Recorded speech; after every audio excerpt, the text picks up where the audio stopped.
Bonjour, alors j'ai le grand plaisir aujourd'hui de recevoir Marie-Hélène Charmasson.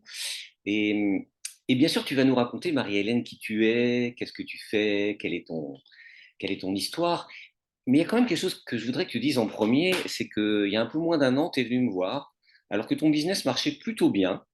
Et puis, on a travaillé donc ensemble pendant quelques mois. J'aimerais comprendre pourquoi tu es venu finalement, alors que ça marchait bien.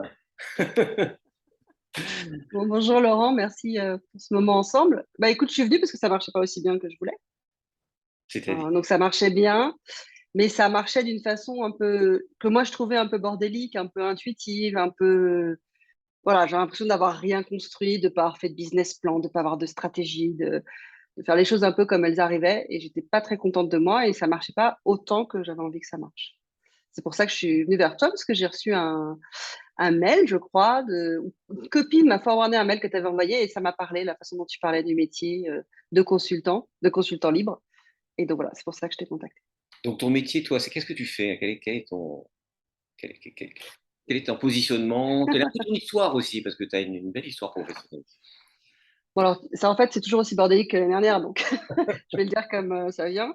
Je suis consultante en communication et coach professionnel, les deux. Et mon angle, en fait, c'est d'aider les gens à raconter leur histoire, que ce soit via des formations à la communication, du conseil en stratégie de com ou du coaching en prise de parole. C'est ça que je fais. Et mon histoire, c'est que j'ai 20 ans d'expérience en com, plus quelques années d'expérience en journalisme. Voilà, et ça fait 4 ans que j'ai monté ma boîte de conseil Et tu as qui bossé s'appelle 9 août. qui s'appelle, vas-y, 9 9 août, Pourquoi 9 août? parce que c'est ma date d'anniversaire. Ah! Et tu as travaillé pour de belles entreprises, me semble-t-il. Tu peux en citer une ou deux en Oui, tant que j'ai travaillé, salarié. oui, j'ai travaillé 8 ans chez Sanofi dans les vaccins et 10 ans chez Danone. Hmm. J'avais divers postes de communication. Mon dernier job, c'était directrice de la com de Blédina, l'alimentation infantile. Ouais, donc des sacrées belles références. Qu'est-ce qui t'a amené finalement à te lancer à ton compte? Oh, bah, j'en avais marre d'être salariée. Alors moi, je suis le prototype du consultant libre, hein, parfaitement convaincue de ne pas vouloir retourner salariée et parfaitement heureuse d'être libre. Alors en fait, j'avais commencé ma carrière en tant que freelance. J'étais pigiste freelance quand j'étais journaliste, quand j'étais jeune. Et je crois que j'ai toujours su que je redeviendrais freelance. Et Hmm. donc quand j'ai eu l'opportunité, parce que je suis partie de chez Danone à la faveur d'un plan, donc j'avais l'assise et la sécurité qui me permettaient de me dire que je pouvais me lancer. Et donc je me suis lancée en consultante en me disant que j'allais en gros, vendre ce que j'avais appris. Bon, la réalité a fait que effectivement, je vends une partie de ce que j'ai appris et j'ai aussi appris des nouveaux trucs que je vends aussi, Hmm. en fait. Et, Mais j'ai toujours su, en fait, que je redeviendrais freelance. ouais, alors donc, en fait, tu avais comme un appel sur un appel profond, c'est ça, tu dirais, pour être à ton compte? Oui, je crois que j'ai toujours su que je ne serais pas salariée toute ma vie, en fait. Je savais que ma troisième partie de carrière, ma première partie, j'étais journaliste, Hmm. freelance.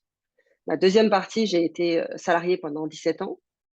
Et je savais que la troisième partie, ce serait freelance. J'avais fait en fait un bilan de compétences il y a une dizaine d'années où j'avais écrit que après, quand j'aurais eu les postes qui m'intéressaient, assez de postes intéressants pour moi en entreprise, ben, je serais freelance. Donc en fait, j'ai suivi ce que j'avais décidé de faire. Un peu plus tôt que prévu, mais je l'ai fait quand même. Et alors, raconte-moi un peu, c'est quoi la vie d'un consultant libre, hein? C'est quoi, consultant libre? Bon, j'utilise ces expressions parce que ça veut dire je suis consultant, mais je suis pas dans un cabinet, je suis pas chez un des grands, je suis pas chez Oui. Agnon ou Capgemini ou qui sais-je. Je suis à mon compte. C'est quoi la vie d'un consultant libre en fait? Moi, ça me fait rigoler parce qu'en fait, j'ai réalisé il y a très peu de temps ce que tu entendais vraiment par consultant libre, parce que moi, je l'entendais au sens premier, libre de faire ce que je veux, en fait.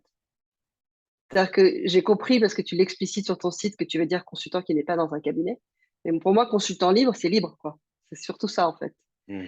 Et donc, moi, ce que je vis, c'est le choix de faire ce que j'ai envie de faire, ce que je sais faire, ce que j'aime faire, ce pourquoi je suis bonne, sans la contrainte, avec une énorme contrainte, hein, qui est la contrainte financière, que tu n'as pas quand tu es salarié. C'est-à-dire le fait que tu es obligé de gagner ta vie, qu'il faut que ce soit sustainable, que ça fonctionne, mais que je ne vis pas comme une énorme contrainte, en fait. Ce que je vivais comme une énorme contrainte, c'était, je pense, de rentrer dans un moule, de faire ce qu'on voulait de moi, que je fasse, ce qu'on attendait de moi. En plus, comme je fais de la com, c'est de relayer des choses. Tant que j'y croyais, c'était nickel, mais quand j'avais un peu de dissonance cognitive, c'était compliqué. Hmm. Donc voilà, et puis moi, je vis ça comme beaucoup moins de pression, en fait. Mais j'avais un job avec beaucoup, beaucoup de pression parce que je faisais beaucoup de gestion de crise. Tu Donc en dis, fait, pour moi, consultant libre, c'est libre. oui, C'est mais surtout ça. en même temps, j'entends que tu as même des contraintes. Tu peux pas. En fait, Non, mais la vie, il y a des contraintes. ouais. Oui, c'est ça. Et Oui. Ah, moi, ça me oui. c'est quoi les grands obstacles en fait à quoi on est confronté quand on est consultant libre, quand on est à son compte? Oh, alors, je sais pas pour les autres, mais je peux te dire à quoi moi j'ai été confrontée. Ouais. Premièrement, c'est que je suis partie avec l'idée que j'allais continuer à faire ce que je faisais en interne, mais en externe. En gros, j'étais directrice de la com et je me suis dit, bah, je vais continuer à être directrice de la com, mais pour des petites boîtes en temps partagé. Et c'est jamais ce qu'on m'a demandé. Donc, Mmh. soit je me suis pas bien positionnée, soit je me faisais un rêve. Et d'ailleurs, c'est même pas ce que j'ai envie de faire. Mais donc, le premier obstacle, c'est d'ouvrir tes chakras pour te dire qu'est-ce que je peux faire d'autre, qu'est-ce que je peux faire différemment, qu'est-ce que j'ai à apporter en fait au monde et aux autres, et pas uniquement ce que j'ai décidé qui était. En fait, c'est venu par des gens qui m'ont appelé pour me demander est-ce que tu voudrais pas faire ci, est-ce que tu voudrais pas faire ça, ou j'ai vu d'autres gens le faire et je me suis dit mais moi aussi j'ai envie de le faire. Mmh. Par exemple, j'ai rencontré des coachs, je me suis dit bah ouais moi aussi j'ai envie d'être coach. J'ai vu des gens qui vendaient tel ou tel prestat, je me suis dit mais ça je sais faire, je pourrais. Puis on m'a appelé pour des trucs en me disant tu voudrais pas faire un média training? Ah bah oui c'est vrai je sais faire. On m'a appelé pour donner des cours. Je dis: «Ah bon, des cours, moi?» J'ai donné des cours et j'ai adoré. Donc en fait, le premier obstacle, c'est pas vraiment un obstacle, mais la première nécessité, c'est de s'ouvrir les voilà. Le deuxième obstacle que j'ai rencontré, c'est de croire que j'allais gagner autant d'argent qu'avant. Mmh. C'est pas vrai. Mmh. Parce que je gagnais très bien ma vie avant, j'étais dans des très grosses boîtes et c'est pas le cas, mais c'est pas grave. Mais du coup, il a fallu aussi que je déconstruise cette idée, là. Et l'autre obstacle, c'est de trouver en soi quand tu as passé 20 ans à être dans un système, il faut quand même trouver l'énergie en toi pour être ton propre système. Mmh. Donc, par exemple, moi, j'ai une nature très curieuse, donc je peux passer des jours et des jours à lire des trucs pour, parce que ça me branche ou à me former. Donc, faut quand même, ou alors je peux pas me mettre à bosser parce que j'ai pas envie. Je préfère aller marcher dans la campagne. Donc, c'est pas grave, mais il faut quand même trouver en soi les ressources pour un peu de discipline à certains moments quand c'est important. Aujourd'hui, tu dis c'est pas grave, C'est pas ce que je disais il y a un an. c'est pas ce que tu disais il y a un an, c'est ça? Ouais. Mm. Ouais. Parce que ce que tu dis sur le fait de, oui, on gagne moins d'argent, mais tu fais ce que tu veux, ça n'empêche qu'il faut trouver des clients quand même. Comment tu t'y prends, toi? Oui. Ah bah alors, c'était ça. C'est pour ça que je suis venue te voir. C'est pour apprendre à trouver des clients. Et en fait, ce qui est formidable, c'est que ce que j'ai appris avec toi, c'est que je savais faire, mais que je déconsidérais totalement la façon dont je le faisais parce qu'il me semblait que c'était pas conforme à ce que j'aurais dû. Donc, le dernier obstacle, en fait, à la vie de consultant libre pour moi, ça a été la confiance en moi, l'estime de moi et de mes capacités à savoir faire. Et en fait, il a fallu que je me confronte aux séances avec toi et aussi au mastermind pour me rendre compte qu'en fait, ma façon de trouver des clients qui est 100% du réseau, bah, c'est OK. C'est OK, ça marche. Bah, OK, je fais pas de CRM, OK, je fais pas des publics sur LinkedIn tout le temps, OK, je j'ai pas de fichier client, nickel et cetera, OK. Mais il n'empêche que des clients, j'en trouve et qu'en mettant un peu de discipline et de structure dans ce que je fais naturellement, c'est-à-dire du réseau, bah, ça marche. C'est mon gros enseignement en fait de il y a pas de moule en fait dans lequel on doit rentrer pour faire les choses comme ça doit être fait. On a chacun notre style, mais il faut juste faire notre style du mieux possible, je dirais. En gros, moi, ce que j'ai appris, c'est qu'OK, j'étais plutôt douée pour faire du réseau. Bah, du coup, j'allais un peu structurer le truc, préparer mes rendez-vous, faire des follow-up après les rendez-vous, me lister les gens que j'ai envie de voir, être un peu plus stratégique, mais pas essayer de me coller une stratégie qui n'est pas la mienne, qui serait une stratégie commerciale super puissante pour Arthur et Jacqueline, mais pas pour moi, quoi. Hmm.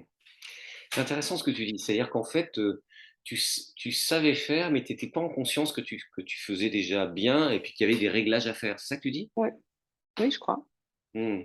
C'est amusant parce que j'ai un de mes clients aussi qui m'a pointé récemment la différence entre la méthode et les réglages. En fait, je l'amenais à comprendre que globalement, il y a une méthode, bien sûr, mais c'est les petits réglages qui font que ta méthode, elle marche ou elle marche pas, sans que ce soit une méthode où il faut faire, qui est absolument euh, avec une structure qui fait que la personne en face de toi entend que, ouais, d'accord, tu es en train de me réciter ton baratin, là.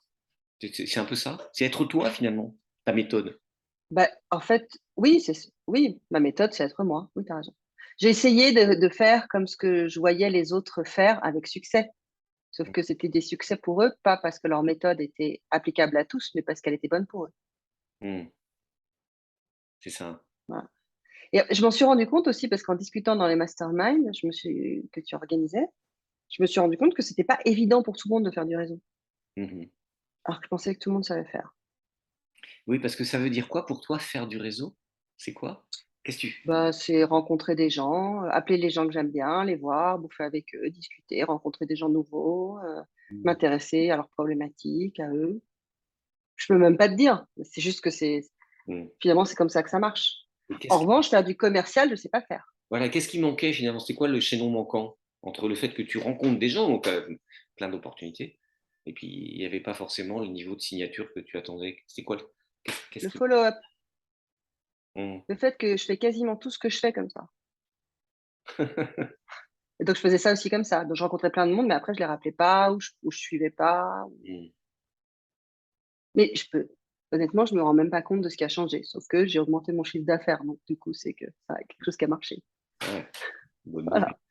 Mais je peux pas te dire, je peux pas te mettre le doigt dessus. Je pense que le truc principal qui a changé, c'est la confiance en moi et en ma capacité de faire et que ma méthode était bonne et que c'était ça que j'étais et que je pouvais continuer en mettant un peu plus de structure. Donc, je me suis quand même fait un business plan. Je me suis quand même fait des projections. J'ai quand même tous ces réglages, je les ai faits. Mmh. Mais je les ai faits sans essayer de changer complètement qui j'étais. Je pense que c'est un enseignement super intéressant ça. C'est que la il y a une croyance très fortement ancrée que, bah, et vient aussi de toutes ces écoles en tout genre d'ailleurs, que ce soit de coaching ou de conseil ou de machin, qu'il faut dérouler ce bidule. Alors que ce que tu es en train de dire, c'est que, ce que je vends, arrête-moi si je bêtise, ce que je vends, c'est Marie-Hélène. C'est-à-dire tu vends une singularité, tu vends quelque chose qui nulle part ailleurs, ils ne trouveront, nulle part ailleurs on peut trouver ça, n'est-ce pas? C'est ça. Oui, sans doute.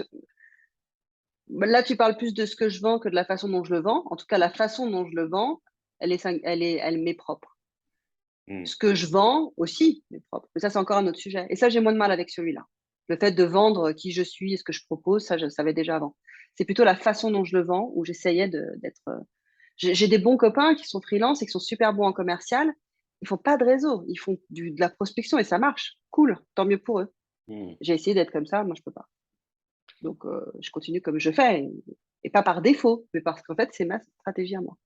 Mais ça, c'est un point très intéressant que tu soulignes là aussi, c'est que, en effet, tu sais, moi, je suis dans un moment dans un autre métier, dans le conseil en gestion de patrimoine. Bon, c'était un détour, pour moi malheureux, mais en tout cas, un jour, j'étais dans une formation et il y avait un type à côté de moi qui disait, donc là, on allait chez monsieur et madame Michu, hein, pour, vendre des produits financiers.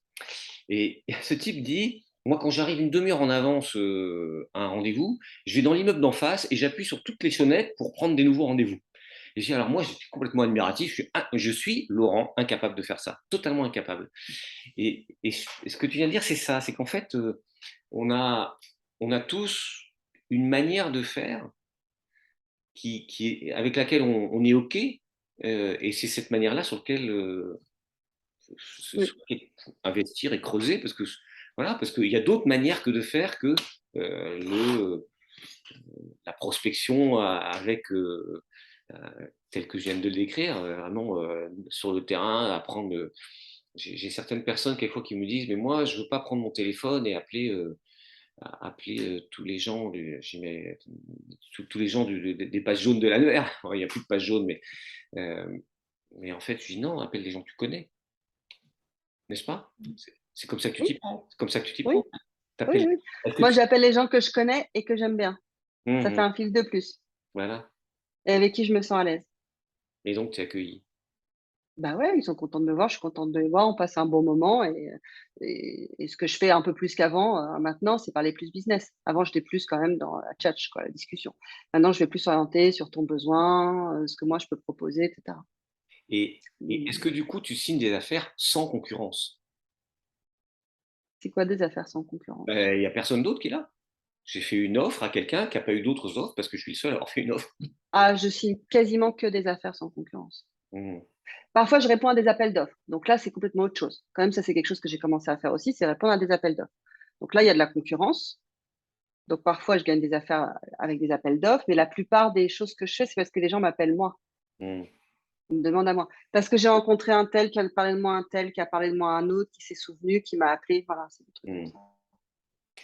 Donc, c'est l'affaire du réseau. Si tu avais un conseil à donner ou trois conseils à donner à soit à des gens qui veulent se lancer comme consultants libres, soit des gens qui sont déjà consultants, formateurs ou coachs, mais qui ont un peu du mal à trouver des clients, tu dirais quoi? Ce serait quoi tes conseils?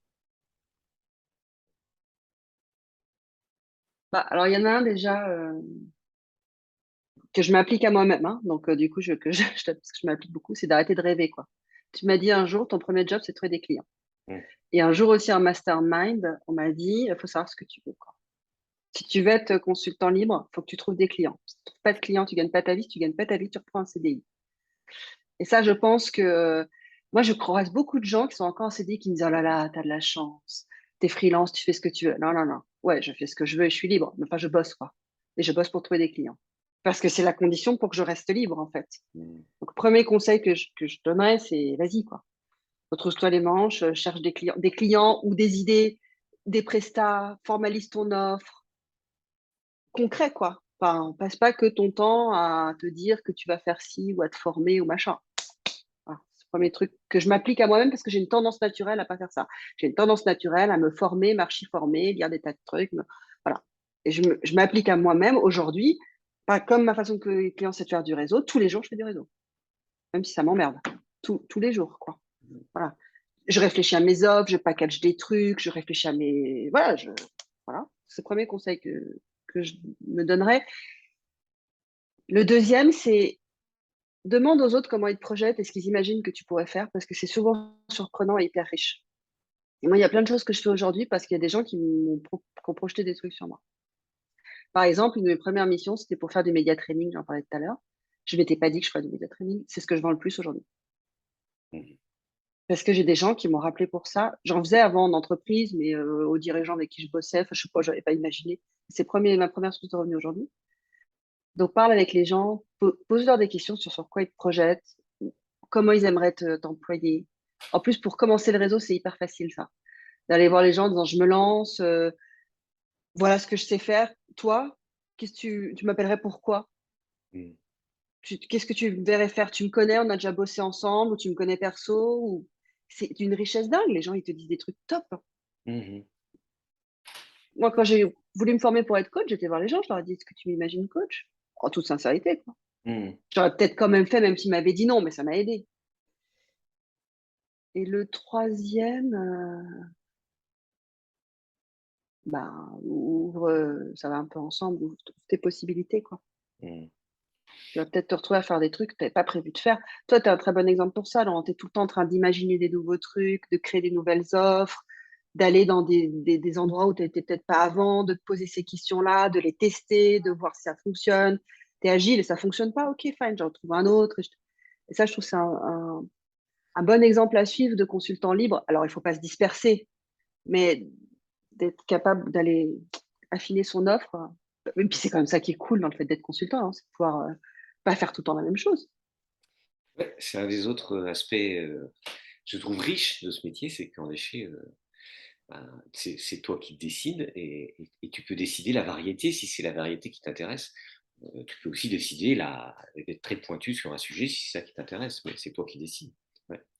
J'ai un quatrième conseil là, pour les Bon. consultants. Reste pas tout seul. Hmm. Alors ça peut être, prends un coach, crée-toi, fais du codev avec d'autres freelances, trouve-toi un expert comptable qui va t'appuyer, va dans un espace de coworking, genre reste pas tout seul, quoi. Hmm. Parce que tout ce que j'ai dit avant, tout seul, ça marche pas. Ouais. Ouais. Ouais, c'est un point très important. C'est aussi, c'est vrai, c'est la dimension relation sociale qui manque hein, quand on est consultant libre. Moi, je raconte souvent, et dis-moi si ça a été la même chose pour toi, mais moi, quand j'ai quitté le salariat, une semaine après que j'ai quitté le salariat, j'avais plus un seul coup de téléphone et j'avais plus de courriel, quoi. J'ai disparu. C'est vrai. Oui, J'intéresse alors moi, pas. oui, c'était un peu différent parce qu'on est plein à avoir quitté en même temps la même boîte.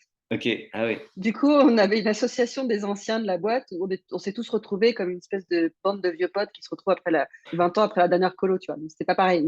Sinon, oui, évidemment, si tu t'entoures pas au bout d'un moment, Hmm. tu disparais. Et puis, il faut se souvenir comment on était quand on était salarié.